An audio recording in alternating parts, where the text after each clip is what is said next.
Creo que la mayoría de nosotros tiene ya una vaga idea de quién es Jack el Destripador, o Jack the Ripper conocido en su país de origen, pero quién es realmente este personaje histórico, y por qué este se ha ganado el apodo del asesino serial más famoso de la historia. Si te interesa saberlo, acompáñame durante este relato, la historia de Jack el Destripador.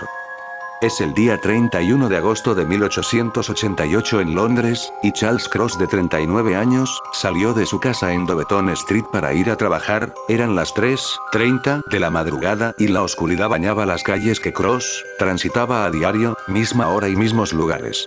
A pesar de la poca iluminación en dichas calles, al llegar a Bub Row, Cross divisó una especie de tela abultada junto a un portal.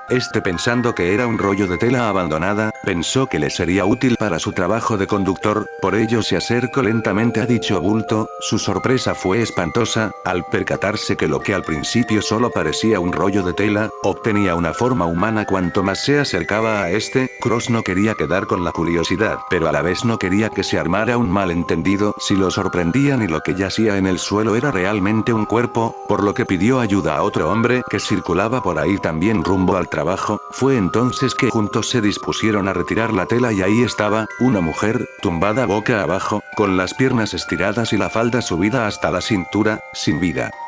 Estos hombres volvieron a cubrir el cuerpo y fueron en busca de un policía, el cual al llegar a la escena notó que a dichos hombres se les había olvidado, o simplemente por el shock, decir la causa de la muerte. La verdad es que no se habían percatado que la mujer tenía un corte en la garganta, tan profundo que casi había sido decapitada. La víctima, Marianne Nichols, de 43 años, tras no poder conservar su empleo y siendo una madre soltera de 5 hijos, se vio obligada a ejercer la profesión de cortesana en las calles de Aston. Al no soportar su vida, ella recurrió al alcohol y se volvió adicta, y como no podía ser distinto al resto de su vida, no tuvo un final muy bueno, ya que fue la primera víctima confirmada de quien en su momento haría temblar las calles de Londres. Ella fue la primera víctima de Jack el Destripador.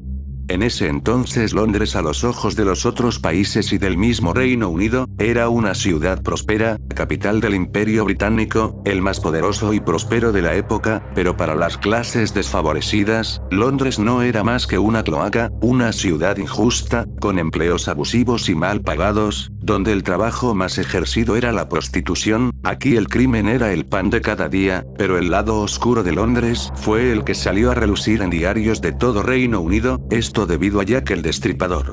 El barrio de Whitechapel era una zona de la ciudad laberíntica, con callejones que se bañaban en efluvios del río Támesis y en donde malvivían unas 80.000 personas. Fue en este barrio donde Jack cometió sus asesinatos y el lugar donde Gran Bretaña tuvo que poner todos sus ojos. El funeral de Marianne fue llevado en secreto, ya que se quería evitar la presencia de mirones y de la prensa morbosa. Ya que había sido pública la autopsia de Marianne, la cual reveló que había sufrido un nivel de sadismo difícil de asimilar. Esta misma descripción fue dada a las otras 4 víctimas canónicas de Jack: Annie Chapman, Elizabeth Stride, Catherine Dovesimer y Jan Kelly. Todas ellas alcohólicas, sin hogar y cortesanas. Jack realmente no es recordado por la cantidad de víctimas que asesinó, ya que en la historia ha habido asesinos con mayores números de bajas, pero lo que hace especialmente peligroso y enigmático a Jack, era la brutalidad con la que mataba a sus víctimas, brutalidad que pocas veces se ha visto en un asesino serial, además de recordar lo increíblemente incompetente que fue la policía de Londres en este caso, ya que no solo nunca se dio con su paradero, sino que realmente nunca se supo quién era dicho asesino, a pesar de haberles incluso enviado cartas insultándolos por su poca capacidad de resolver un caso o seguir una pista. Aunque también hay quienes creen que realmente alguien a propósito saboteaba las escenas del crimen y las pocas pruebas que se recuperaban de estas. A pesar de tener muchos sospechosos en su momento, nunca pudieron dar con el verdadero Jack. Se sospechó de un miembro de la familia real, pero por obvios motivos estas acusaciones cesaron inmediatamente. Nadie en su sano juicio querría tener problemas con la familia real. También se sospechó de Lewis Carroll, el autor de Alicia en el País de las Maravillas. Aunque también se tuvo como sospechoso a un zapatero, cuyo crimen fue estar transportando sus herramientas de trabajo a su taller, aunque la más ridícula y por lo que mucha gente cree que el caso no fue fructífero debido a la incompetencia de los policías, fue el caso del gorila. Si así como se escucha, la policía culpó a un gorila que escapó del zoológico de los crímenes, aparentemente un gorila homicida experto en utilizar el cuchillo. Lo único que sí se sabe y es 100% seguro es que Jack al menos mató a 5 personas, entre agosto y noviembre de 1888.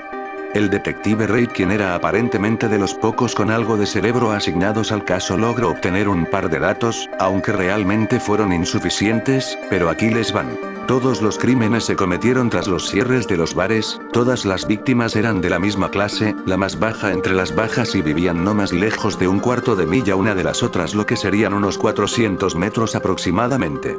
Todas además fueron asesinadas del mismo modo.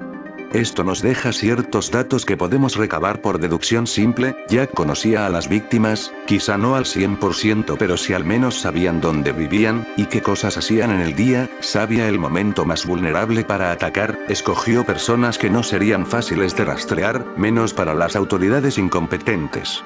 Otra cosa que se puede obtener es que Jack no vivía lejos de donde cometía los crímenes, puesto que a esas horas al momento de ser sorprendido ya estaría acabado, por lo que vivir cerca del lugar sería ventajoso, aunque esta explicación cae sola si tomamos en cuenta que vivir cerca lo haría uno de los primeros sospechosos. Jack no era alguien falto de inteligencia, así que no tomaría riesgos innecesarios, aunque con su perfil criminal se puede saber que Jack realmente no vivía en los barrios bajos, lo veremos luego.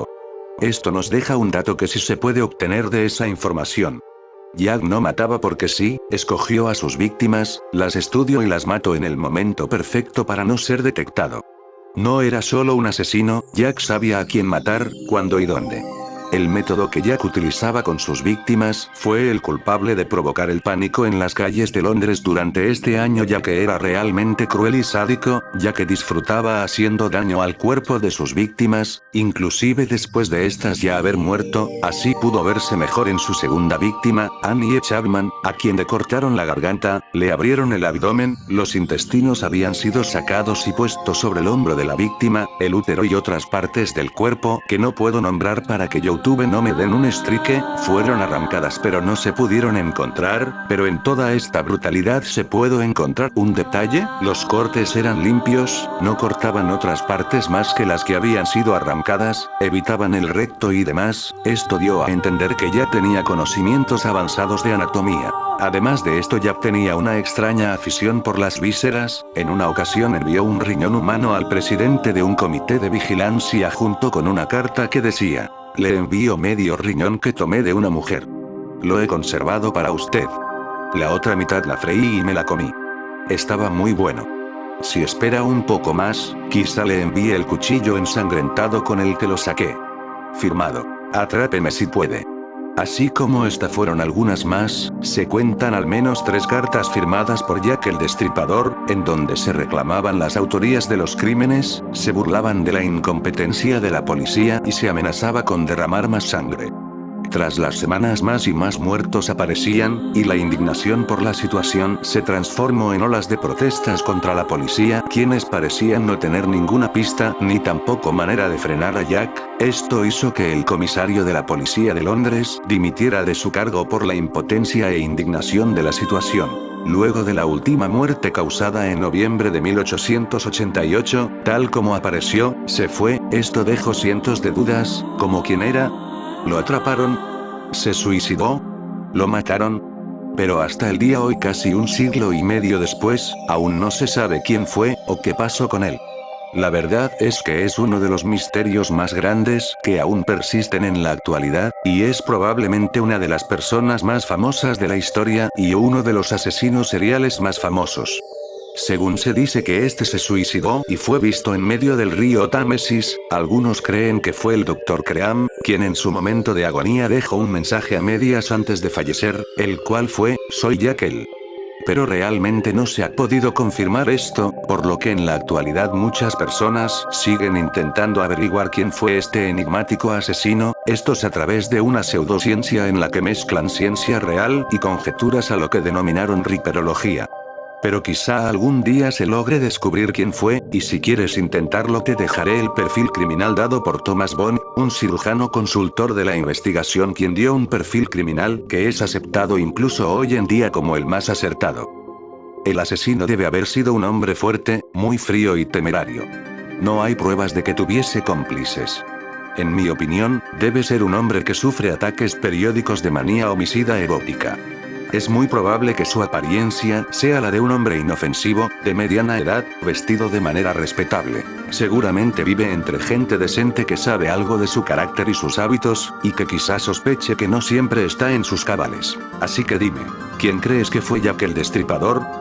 Bueno gente, eso ha sido todo por el video de hoy. Espero les haya gustado. Si ha sido así, agradecería que me ayudaran tanto like. Esto ayuda a posicionar mejor el video en YouTube y me ayuda a llegar a más personas. Debo decir que dejé muchas cosas sin cubrir de la historia de Jack, debido a que es una historia muy densa y extensa y tiene demasiados detalles, por lo que no quería terminar con un video de 20 minutos. Pero si les parece, podemos hacer otro video en un futuro más completo. Bueno gente, no olviden suscribirse y activar la campanita para que YouTube les avise cada que suba videos. Recuerden que se suben videos miércoles y sábados, exceptuando esta semana, ya que como les debía un video, se subirán videos martes, el jueves y el sábado. Bueno gente, sin nada más que decir, espero les haya gustado el video y nos vemos.